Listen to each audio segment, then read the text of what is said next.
Katrina and Amy Jenkins with Capital Cannabis Corner in Sacramento, California. This week we're going to be talking about consumption.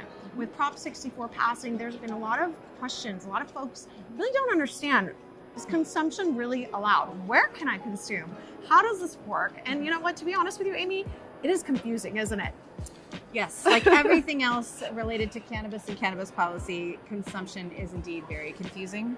So while we passed adult use in California overwhelmingly, there are a lot of limitations on where you can consume, especially in public places. So you certainly are entitled to consume in your home, though there are opportunities for apartment owners and people who rent space to establish some parameters. So that could be a challenge. Just like tobacco, like don't smoke, you can't that kind of smoke, thing. right? Okay. So where tobacco is prohibited, cannabis consumption or smoking is prohibited. Okay.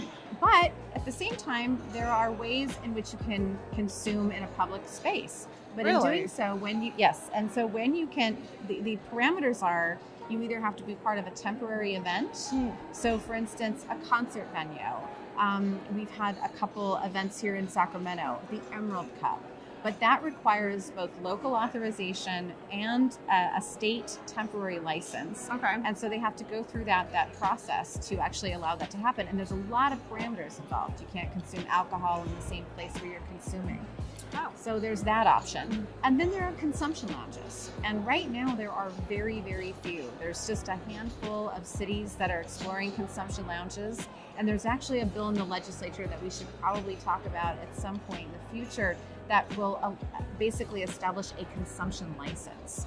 So a lot more to happen there, but we really have to get around some of the stereotypes and concerns about consumption lounges and how that can be undertaken. And I think we're going to see a lot more dialogue and even legislation on that topic going forward.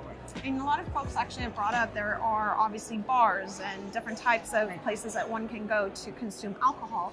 Why is it with cannabis obviously being legalized now in California, we can't do that? So it sounds like, the discussions are there and we're going to continue to have dialogue around what that means. And as these lounges, maybe more of them show up around different cities. And that, as we know, the cornerstone of this whole framework is local authorization. So if you want to consume cannabis in your community and there isn't a lounge to do that in or a temporary event, consumers need to start talking to their local governments and say they want this. And it's interesting because I always tease and talk about how with alcohol or the Reggae Fest, for example, when you go there, if somebody steps on someone's toes, they're like, oh, I'm so sorry, and they're just so compassionate about it. But then when you go to a bar, if someone knocks someone over, there's a little bit of anger involved. So very a whole different topic, but yeah, it's interesting. Consumption lounges could be a potential future thing we could see in our communities and some communities. So keep an eye on all that as it develops. And thanks for your input, Amy, as always. She's always in the know here in California.